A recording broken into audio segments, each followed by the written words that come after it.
తాకట్టులో ఉన్న బంగారానికి తక్షణ విముక్తి. ఈ రోజు మార్కెట్ రేట్ క్యాష్ మీ చేతిలో. శివ గోల్డ్ కంపెనీ, మీ నమ్మకానికి మా హామీ.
ఆడపిల్ల వేళకాని వేళలా స్నానం చేసిందంటే తినకూడని మాట ఏదైనా చెవిని పడి ఉండాలి, లేదా పడకూడని కోరిక ఏదైనా మనసును పడి ఉండాలి.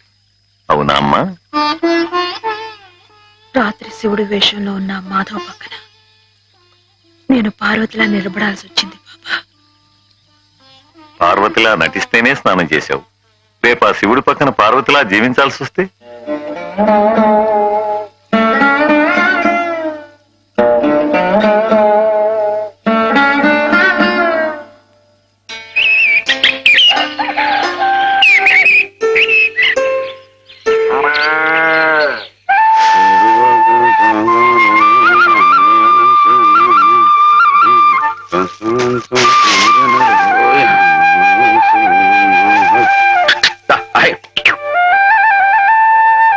హేమా, పెద్ద ముత్తైదువులు ఆ చీరేమిటి? పాల కోసం ఆ బిందెేమిటి? ఏమైంది నీకు ఇవాళ? ఏం కాలా, నేను వెళ్ళి నీళ్లు తీసుకొస్తాను, నువ్వు వెళ్ళి పాలు తీసుకురా. రోజు నువ్వు వెళ్ళి పాలు తీసుకొచ్చేదానివి, ఇవాళ కొత్తగా ఏం మార్పు వచ్చింది? నిన్నటి ఆదివారం వెళ్ళిపోయి వాళ్ళ సోమవారం వచ్చింది, అదే మార్పు. పెద్ద మాటలు. నేనెప్పుడో నీళ్లు తీసుకొచ్చేసాను, నువ్వు వెళ్ళి పాలు తీసుకురా. టైంకి సరిగ్గా కాఫీ అందకపోతే ఒక్క నిమిషంలో సోమవారాన్ని మంగళవారం చేసేస్తాడు నాన్న. నువ్వు వెళ్ళు.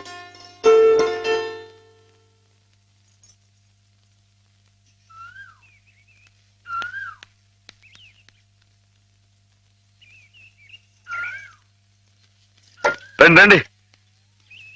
ఏంటమ్మా గారు ఆలస్యం లేచారేంటండి? కళ్ళు కలవల్లా ఉన్నాయి. పాలు రెడీయేగానండి. రాత్రి స్టేజ్ మీదకి అసలు నిజంగానే ఆదిశక్తి వచ్చి ఉందండి. చూశారు కదండి రాత్రి మీరు వచ్చిన వంగతో వాళ్ళందరినీ ఎలా ఉతికి పారేశానో. రాత్రి దెబ్బతో నాకు గట్టి నమ్మకం వచ్చేసిందండి. నాకు ఎప్పుడు ఏ ఆపద వచ్చినా మీరు వచ్చి కాపాడేస్తారని. నువ్వు జాగ్రత్తగా ఉంటే నీకు ఆపదలు ఎందుకు వస్తాయి? అసలు ఎదుటివాడిని చదవగలిగే లౌక్యం నీకు రావాలని రోజు దేవుడికి దండం పెట్టుకుంటున్నాను. నిజమా అమ్మాయి గారు? రోజు నా గురించి మీరు దేవుడికి దండం పెట్టుకుంటారా? పాలు చూడు. బాగుంది నాన్న, బాగుందండి. శుభం. మరి అబ్బాయికి అమ్మాయి నచ్చింది కాబట్టి ఆ ఇచ్చిపుచ్చుకోవడాలు కూడా మరి బాబు, అబ్బాయి గారికి అమ్మాయి గారు పాస్ అయిపోయి సరే అండి, మరి అమ్మాయి గారికి అబ్బాయి గారు పాస్ అవ్వట్లేదు ఏంటండి? అయ్య బాబా. వెళ్తాం గారు, మిమ్మల్ని కొంచెం బయటికి రండి. రండి. అమ్మాయి గారు, మీకు పెళ్లి కొడుకు అన్ని విధాలా నచ్చితేనే ఈ పెళ్లి జరుగుతుంది, లేకపోతే జరగదు. చెప్పండి, మీకు అబ్బాయి నచ్చాడా? ఆడపిల్లలు నువ్వు ఇట్ట అడగగానే అట చెప్పేస్తారా? రైటే లేండి, ఇటప్పుడు కొంచెం ఇరకాడంగానే ఉంటుంది. ఓ పని చేయండి, అబ్బాయి మీకు నచ్చితే నవ్వుతూ తలదించుకోండి, నచ్చలేదు అనుకోండి కోపంగా నాకేసి తిరిగి చూడండి.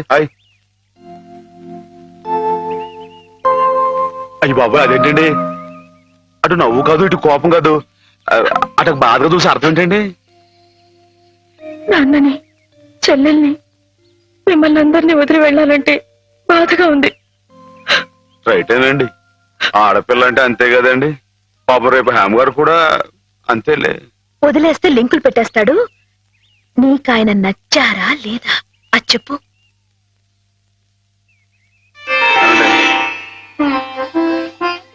పాస్ అయిపోయినట్టే. మా అమ్మాయి గారికి అబ్బాయి గారు పాస్ అయిపోయారండి. ఇక పెళ్లి ఏర్పాటు చేసేసుకోండి. శుభం. అయితే కట్న కానుకల విషయాలు కూడా మరి ఏమండోయ్, మేమే బంగారం లాంటి ఆడపిల్లలు ఇస్తుంటే ఇంకా ఎదురడుగుతారండి బాబు. ఆయ్. నువ్వు ఊరుకో. ఆయ్. సంతలో పశువుని పెట్టి బేరం ఆడినట్టు నన్ను మధ్యలో పెట్టి బేరం ఆడడం నాకు సుతరాం ఇష్టం లేదు. నేను అలా బయట నుంచి ఉంటాను, మీరు మాట్లాడుకోండి. మా వాడు చిన్నప్పటి నుంచి అంతేలేండి. కొన్ని పద్ధతులున్న మనిషి, మధ్యతరగతి వాళ్ళం కదా.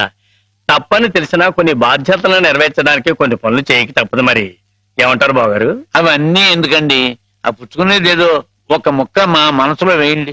ఒక 50,000 అయితే సబబుగా ఉంటుందంటారు. హాయ్. సరే బావగారు, మీ సంబంధం మాకు నచ్చిందండి.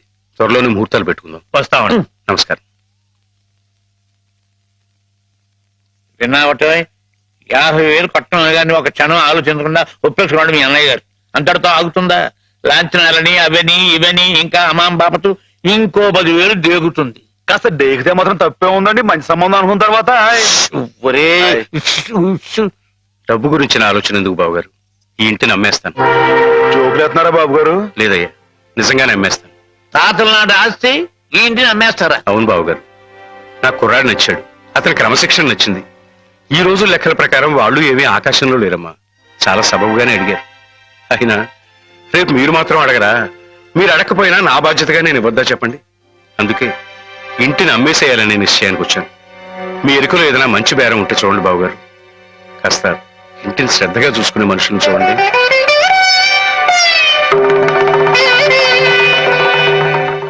బామ్మగారు. ఎవరు? మాధవ. హాయ్. రా బాబు కూర్చో. మా వెధవా ఇంట్లో లేడు. నేను మీతోనే పని నుండి వచ్చానండి. నా కోసమా? ఉమ్. ఏమిటి బాబు? నేను మిమ్మల్ని ఒకటి అడుగుతానండి. మీరు కాదనకుండా నాకు మాట ఇవ్వాలి. ఏమిటది? ముందు మాట ఇవ్వండి, తర్వాత చెప్తాను. సరే మాట ఇస్తున్నాను. ఏమిటో చెప్పు. ఇదిగోండి, ఈ డబ్బు తీసుకోండి. డబ్బా? హాయ్. ఎందుకు? ఇది మీ డబ్బుగా బాబు గారికి మీరు ఇవ్వాలి. నా డబ్బుగా బాబు గారికి ఇవ్వాలా? హాయ్. ఎందుకని? లలితమ్మ గారికి మంచి పెళ్లి సంబంధం కుదిరిందండి. 50,000 దాకా కట్నం అడిగారు. ఆ డబ్బు కోసం బాబు గారు ఇల్లు అమ్మేస్తున్నారు. ఇల్లు అమ్మేస్తే ఆయన ఏమైపోతారు పాపం? అందుకే కదండి ఈ డబ్బు ఇస్తున్నాను. నాకు ఎప్పటి నుంచోనండి బాబు గారు పుస్తకం వచ్చేయించాలన్న చిన్న ఆలోచన ఉందండి. ఆ కోరిక ఉపయోగించుకుని ఈ డబ్బు బజార్ కింద ఇచ్చామనుకోండి, ఆ పెళ్లి ఖర్చుకి ఉపయోగపడుతుంది, ఆ ఇల్లు నిలుస్తుందండి. అవును, ఇంత డబ్బు ఎక్కడిది నీకు? అప్పు చేశావా? నాకు ఆవులున్నాయి కదండి, అందులో కొన్ని అమ్మేశానండి. మిగతావేమో బేరం పెట్టాను. ఇలా అన్ని అమ్మేసుకుంటే నువ్వేం తిందామని? మరెవరే, మీరంతా లేరేంటండి? మీ ఇంటికి వస్తే ఓ ముద్ద పెట్టరా? నాకు ఈ సాయం చేసి పెడతారు కదండి. మారేడు దళం శివుని పాదాలు తాకాలంటే ఏ చేతులు కాదంటాయి? ఎంత దొడ్డ మనసురా నాయనా నీది.